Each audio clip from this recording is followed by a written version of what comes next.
All right, Dan. So I was talking with a sales guy the other day, and he made the comment to me. It was a great call, John. It really went well. And I said, why did it really go well? Because I knew out of the gate that it wasn't going to be a fit. So I was super calm and comfortable with the process. And it got me thinking a little bit about how do we get you that way all the time? Because that's the key. But you talk a lot about, hey, sales calls are not a place for us to get our needs met. It's go to the bank kind of conversation. But why do we continue then to try and get our needs met in those engagements? Why can't we get away from our needs and focus on their needs and our ability to fulfill them? We need the money in some cases, or we're feeling pressure from ownership or management to hit our numbers. Okay.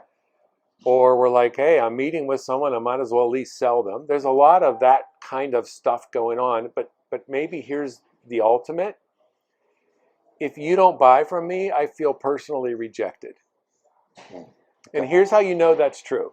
You lose the sale, and I know people go, you never lost something you didn't have, right? You lose a sale, most people do not feel good about that. Most people get in their car and go, crap, am I in the wrong business? Maybe I should hang it up. And they take the rest of the day off. And maybe we need to look at it and go, so what? Yeah. If I have 10 meetings scheduled in the next month with business owners and you're a business owner who doesn't buy from me, should I really care?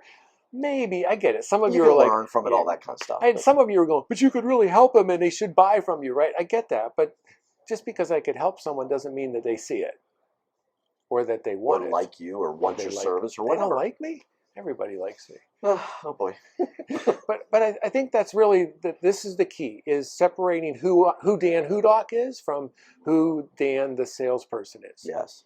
Yeah. So now when I'm on a sales call, it has nothing to do with Dan Hudock the person. It has everything to do with Dan Hudock the salesperson. Yeah, it's almost like a little bit of the acting that you do. Oh, yeah. When we're selling, we're acting to a degree in the sense of we're working a process. We have an approach to these things. We're trying to stay upbeat, and we might not go into it upbeat. So there's an acting element, but I don't mean that in a bad way. It's intentional to be good for everybody involved. Can you separate the two? You can. And it takes effort, it takes practice, and part of it is building up your self-confidence, your self-image, all that kind of stuff. Sure. I'll give you a real quick example. I was meeting with the CEO of a company, and as we're talking, I just couldn't find any pain from the guy. I'm like 45, 50 minutes in, and I feel like this is going nowhere. So finally I said, Charlie, time out. And I did the little timeout sign. I said, usually when I talk to CEOs and presidents at this point in the conversation, it's almost like they're reaching across the table from me and shaking me by the shoulder saying, can you help me? And I said, I'm not getting that from you. So either there's nothing here or you're not telling me what's really going on. Which is it? And when I ask that question, I need to be okay with either one. Right. Yeah. And he said, yeah, now that we're talking, I don't think there's really anything here. That's okay. It's great knowing you. By the way, do you know of anyone else that owns a business that I could talk to, right? Yes. And so I walk away from there, and I have to admit, I'm human. I'm like, man, it kind of bites at you a little bit. Yeah, but at the end of the day, it's not me, it's him. Yeah. It's like whenever you break up with someone, it's not about me, it's about you, right? Or it's not about you, it's about me, I guess. Yeah. So quit taking personal responsibility when people say no. Yeah, and the other reality is if you go into it, you do your upfront contract, you're asking them to tell you yes or no.